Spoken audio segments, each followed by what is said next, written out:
think I just need to regenerate some energy and take some breathe. Igor Benedetti è uno dei 10 fortunati vincitori della campagna Recharge in Nature e per questo dal 13 al 17 settembre trascorrerà una vacanza gratuita detossinante nel cuore delle Dolomiti. Tutti lasceranno i propri telefonini e altri dispositivi tecnologici nelle mani degli organizzatori e si sposteranno al campo base del rifugio Falier in Valle Ombretta a 2000 metri di quota.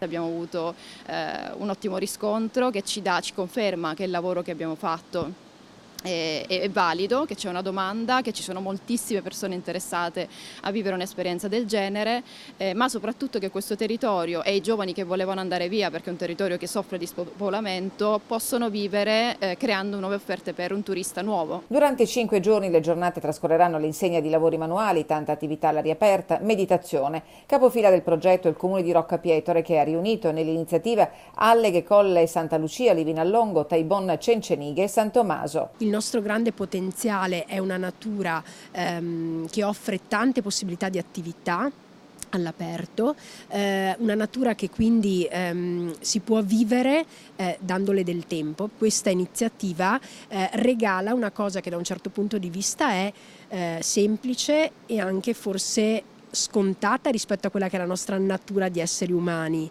e che però al giorno d'oggi non lo è più. Ritrovarsi e ritrovare gli altri, tornare a provare emozioni, obiettivi a cui anche tanti agordini aspirano. Tutti abbiamo proprio la necessità di non usufruire più di questo maledetto apparecchio, perché siamo veramente diventati dipendenti. Potrebbe essere giusto per invogliare i ragazzi a divertirsi di più senza stare sempre lì col telefono, magari potrebbe essere un'idea, sì. Il cellulare oramai serve per tutto, per qualsiasi comunicazione con ogni dove, la scuola per i bambini, per il lavoro, eccetera, quindi è difficile lasciarlo, però se si potesse molto volentieri.